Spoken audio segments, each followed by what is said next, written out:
कुरुक्षेत्र में पुलिस और बदमाशों के बीच मुठभेड़, एक बदमाश मुठभेड़ में घायल। कुछ दिन पहले जर्मनी से हुआ था डिपोर्ट। रोहतक पहुंचे मुख्यमंत्री नायब सिंह सैनी, डी पार्क अग्निकांड के पीड़ितों से करेंगे मुलाकात। अग्निकांड वाली जगह पर पहुंचकर किया निरीक्षण। कुश्ती के अखाड़े में हरियाणा की बेटियों का दबदबा। अंडर 17 वर्ल्ड रेसलिंग चैंपियनशिप में भारत के लिए खेलेंगी हरियाणा की 6 बेटियां। हिमाचल में लगातार बढ़ती पर्यटकों की संख्या से बिगड़ी ट्रैफिक व्यवस्था। चंबा, कुल्लू, मनाली में घंटों जाम में फंसे लोग। NAC A++ Guru Kashi University, empowering youth, empowering India.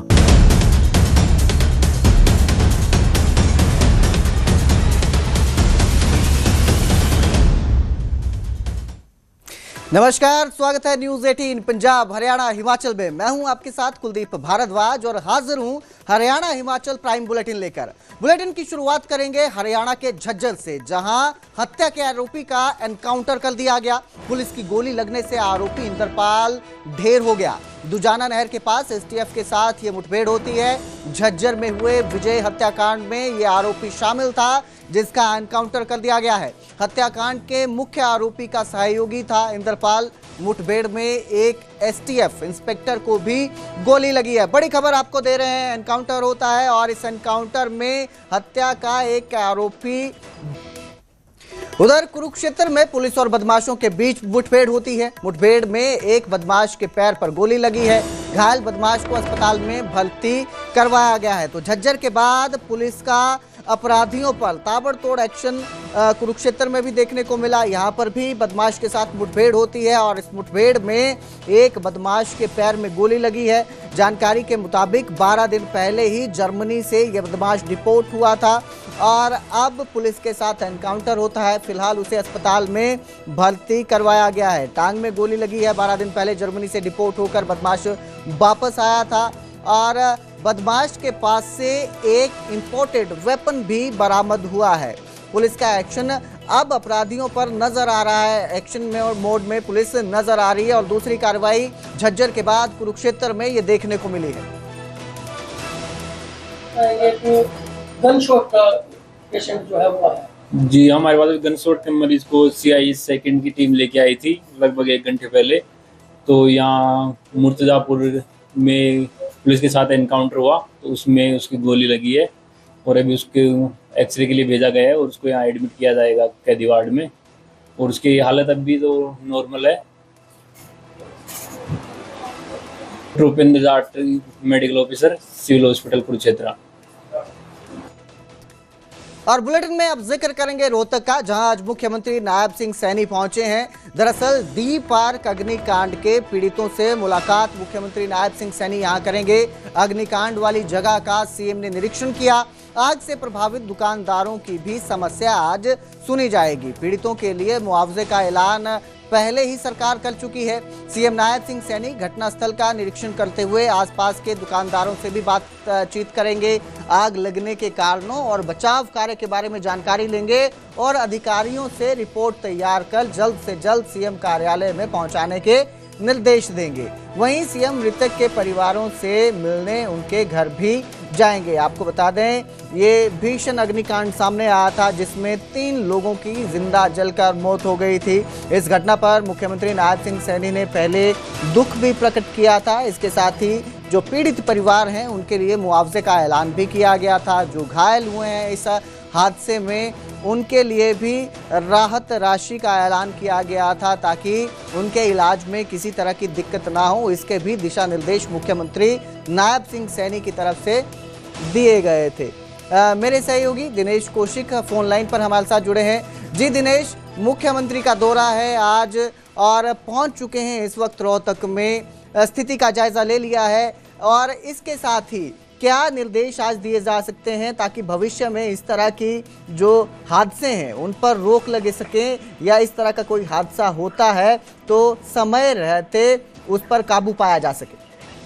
देखिए, मुख्यमंत्री नायब सिंह सैनी रोहतक पहुंचे थे और डी पार्क पर मॉडल टाउन में जिस तरह से दुकानों में आग लगी है और आग लगने से 3 लोगों की दर्दनाक मौत भी हुई है, उस पर मुख्यमंत्री ने गहरा दुख जताया है और उन्होंने मुख्यमंत्री राहत कोष से पीड़ित दुकानदारों को 5-5 लाख रुपए की आर्थिक सहायता देने की घोषणा की है जी। साथ ही रेडी फड़ी वालों को भी 50-50 हजार रुपए की आर्थिक सहायता देने की घोषणा की है।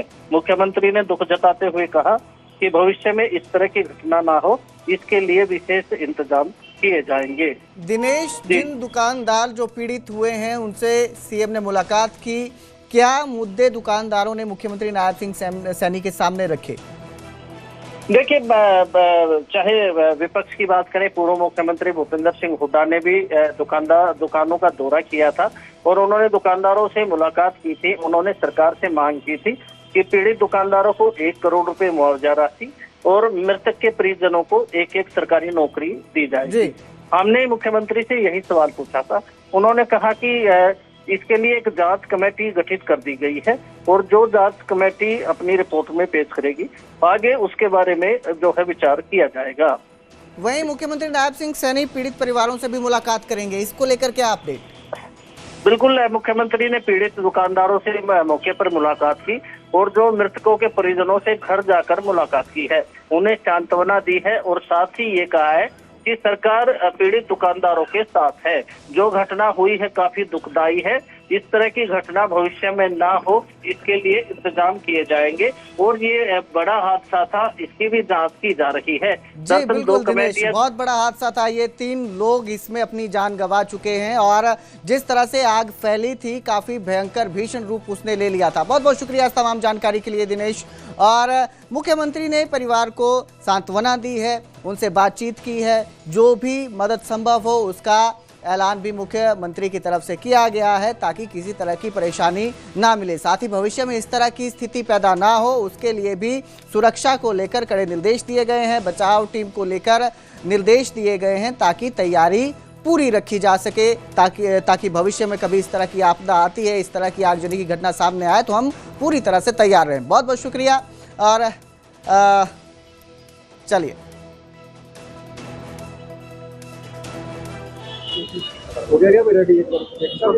भयानक आगजनी वो हुई है और वो आगजनी एक शॉर्ट सर्किट एसी के कारण से, एसी का कोई शॉर्ट सर्किट हुआ है और उसके कारण से आग लगी तो तुरंत आग भयानक तरीके से फैल गई है। इस भयानक आगजनी के अंदर हमारे 3 लोग चले गए हैं, अमन जी, रोहित जी और कपिल कुमार जी। ये 3 लोग इस आगजनी में फंसे हैं। काफ़ी नुकसान दुकान का हुआ है। ये हमारे यहाँ जो लोगों के शोरूम थे और जो लोगों ने इस आगजनी में जान गंवाई है, परमपिता परमात्मा से मैं प्रार्थना करता हूँ कि उनको अपने श्री चरणों में स्थान दे। और जो नुकसान यहाँ हुआ है, देखिए सरकार कुछ सहयोग उसमें कर सकती है, परंतु जो नुकसान हुआ है उस नुकसान की भरपाई करना वो बड़ा मुश्किल है, क्योंकि जान का नुकसान हो गया है, जान की भरपाई नहीं हो सकती। ये बड़ा दुर्भाग्यपूर्ण है। तो वहीं रविवार को पूर्व मुख्यमंत्री भूपेंद्र सिंह हुड्डा भी रोहतक में डी पार्क अग्निकांड के पीड़ितों से मिलने पहुंचे थे। इस दौरान भूपेंद्र सिंह हुड्डा पीड़ितों के घर में पहुंचे। यहां उन्होंने शोक संतप्त परिवारों के प्रति गहरी संवेदना जताई और सहयोग का भरोसा दिया। इस दौरान भूपेंद्र सिंह हुड्डा ने कहा कि प्रदेश सरकार को पीड़ित परिवारों के साथ संवेदनशीलता दिखाते हुए जल्द से जल्द उचित मुआवजा प्रदान करना चाहिए।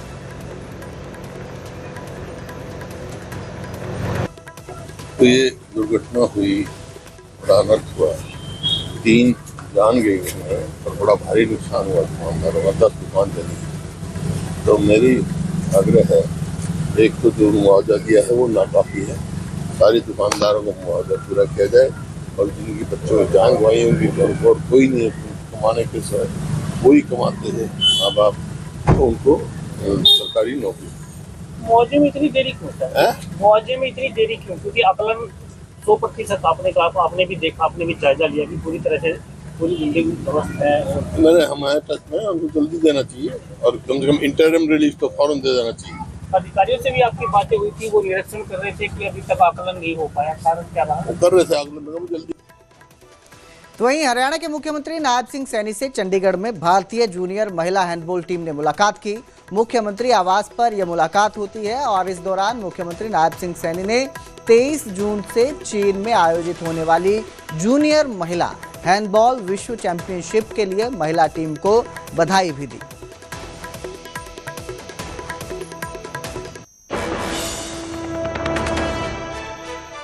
बुलेटिन में अब जिक्र करेंगे हरियाणा महिला आयोग की नई अध्यक्ष का। उन्होंने अपना कार्यभार संभाल लिया है। न्यूज 18 के साथ उषा प्रियदर्शनी ने खास बातचीत की और महिलाओं का सम्मान बढ़ाने को लेकर प्राथमिकता देने की बात कही। महिला अधिकारियों की रक्षा करना मेरा पहला काम है, ऐसा हरियाणा महिला आयोग की नई अध्यक्ष का कहना है।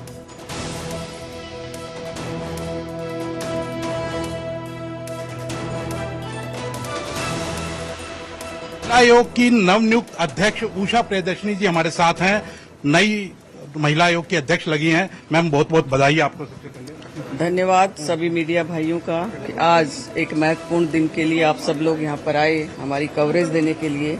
और सबसे बड़ी बात है कि सबसे ज्यादा धन्यवाद मैं मीडिया का करूंगी, सभी भाइयों का, क्योंकि आप सब एक ऐसा माध्यम है जो महिला सशक्तिकरण के लिए समाज तक उनकी लड़ाई लड़ने का और उनकी आवाज उठाने का काम करते हैं। एक बड़ा अहम जिम्मेदारी आपको मिली है और इससे पहले भी काफी महिलाएं जो इस पद पर रही उन्होंने अपनी अपनी भूमिका निभाई। आप किस तरह से देखते हैं, क्या चुनौतियां हैं?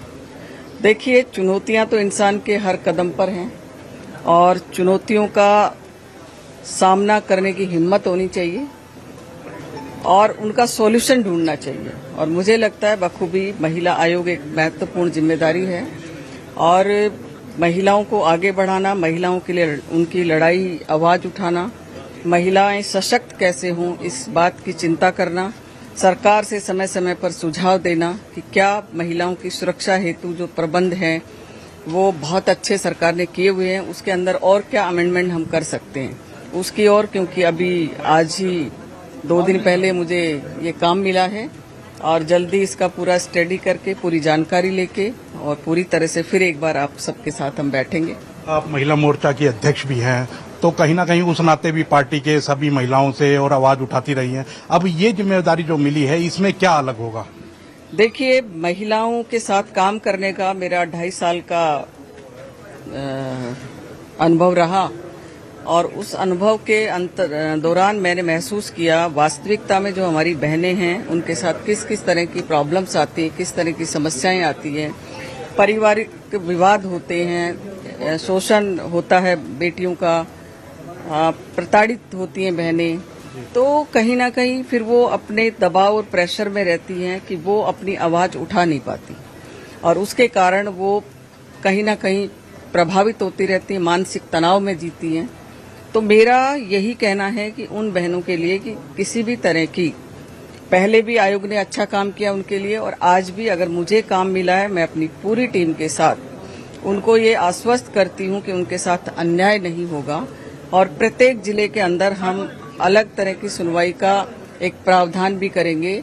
जगह जगह जाकर महिला आपके द्वार, महिला आयोग आपके द्वार, इस कार्यक्रम के निमित्त हम ये सुनिश्चित करेंगे कि बहनों को ज्यादा दूर तक ना आकर के अपनी बात रखनी पड़े, हम कोशिश करें। तो वहीं हरियाणा महिला आयोग की नई उपाध्यक्ष मीना परमार से भी न्यूज 18 ने खास बातचीत की। क्या कहा उन्होंने आइए आपको सुनाते हैं। उपाध्यक्ष मीना परमार हमारे साथ हैं, उनसे बात करते हैं। मैम बहुत बहुत बधाई आपको सबसे पहले इस पद के लिए। जी जी, बहुत बहुत धन्यवाद। कैसे देखते हैं इस जिम्मेदारी को, क्योंकि अध्यक्ष के बाद उपाध्यक्ष की भी बड़ी भारी जिम्मेदारी इस पद के ऊपर रहती है? देखिए, बड़ी अहम जिम्मेदारी है और मैं माननीय प्रधानमंत्री नरेंद्र मोदी जी का आभार प्रकट करना चाहूंगी, माननीय राष्ट्रीय अध्यक्ष श्री नितिन नवीन जी का भी आभार प्रकट करूंगी, हमारे माननीय मुख्यमंत्री श्री नायब सैनी जी का, हमारी प्रदेश की अध्यक्षा श्रीमती अर्चना गुप्ता जी का, हमारे निवर्तमान अध्यक्ष श्री मोहन लाल बड़ोली जी का, हमारे संगठन महामंत्री श्री फणींद्र नाथ शर्मा जी का और मेरे पूरे संगठन का मैं बहुत बहुत आभार व्यक्त करती हूँ, जिन्होंने एक महत्वपूर्ण जिम्मेदारी मेरे कंधों पर डाली है।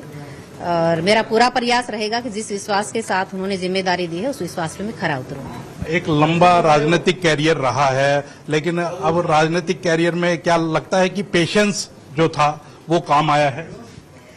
देखिए, भारतीय जनता पार्टी में कार्यकर्ता ये निर्धारित नहीं करता कि उसको क्या मिलना चाहिए। यहाँ संगठन निर्धारित करता है कि कार्यकर्ता को कहाँ लगाना है, और उसी का रिजल्ट है कि मेरे कंधों पे आज संगठन ने और केंद्रीय नेतृत्व ने ये जिम्मेदारी डाली। आपने चुनाव भी लड़ा था सुशाम से, तो उसके बाद सरकार आ गई और सरकार आने के बाद अभी तक कोई जिम्मेदारी नहीं मिली। कहीं ना कहीं दुख नहीं होता था कि हाँ, अभी तक पार्टी ने क्यों नहीं सोची मेरे बारे में?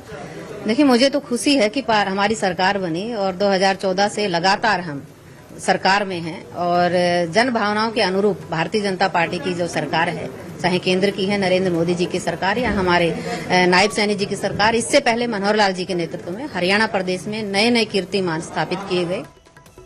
और बुलेटिन में अब बात करेंगे हिमाचल प्रदेश की, जहां वीकेंड पर ट्रैफिक व्यवस्था हांफती हुई नजर आ रही है। वीकेंड पर पर्यटकों की संख्या में काफी बढ़ोतरी हुई, जिसके चलते जगह जगह ट्रैफिक जाम देखने को मिला। चंबा में खजियार जाने वाले रास्ते पर काफी देर तक पर्यटक ट्रैफिक जाम में फंसे रहे, जिससे लोगों को भारी समस्या का सामना करने पड़ा। तस्वीरें आपकी स्क्रीन पर हैं, आप देख सकते हैं, क्योंकि गर्मी से राहत पाने के लिए लोग पहाड़ों का रुख कर रहे हैं, हिमाचल की तरफ सैलानी पहुंच रहे हैं, और जिससे वहां पर ट्रैफिक व्यवस्था पर भी दबाव बढ़ता नजर आ रहा है और हाँफती व्यवस्था नजर आती है। ट्रैफिक व्यवस्था खजियार की ये तस्वीरें हैं, आप देख सकते हैं, लंबा जाम यहाँ पर लग जाता है और घंटों तक यहां पर फंसे सैलानी नजर आए। वहीं कुल्लू में भी इसी तरह के हालात देखने को मिलते हैं। कुल्लू में भी ट्रैफिक व्यवस्था चरमराती नजर आती है। यहां भी मनाली, मणिकर्ण, कसोल, तिलथन बंजार में सैलानियों का हजूम उमड़ा है और ट्रैफिक व्यवस्था ठप हो गई। वन वे ट्रैफिक होने के कारण जगह जगह पर भारी जाम लगा, जिससे लोगों को दिक्कतों का सामना करना पड़ा। तस्वीरें आपकी स्क्रीन पर हैं, दो तस्वीरें, एक खजियार की तस्वीर है, दूसरी मनाली मंडी नेशनल हाईवे की है, जहां पर आप देख सकते हैं लंबी लाइनें लगी नजर आ रही हैं वाहनों की। तो जो लोग गर्मी से राहत पाने के लिए पहाड़ों का रुख कर रहे थे, उन्हें जाम में फंसना पड़ा और परेशानी का सामना करना पड़ा। फिलहाल इस बुलेटिन में इतना ही। बाकी की खबरों के लिए आप देखते रहिए न्यूज़ 18 पंजाब, हरियाणा, हिमाचल।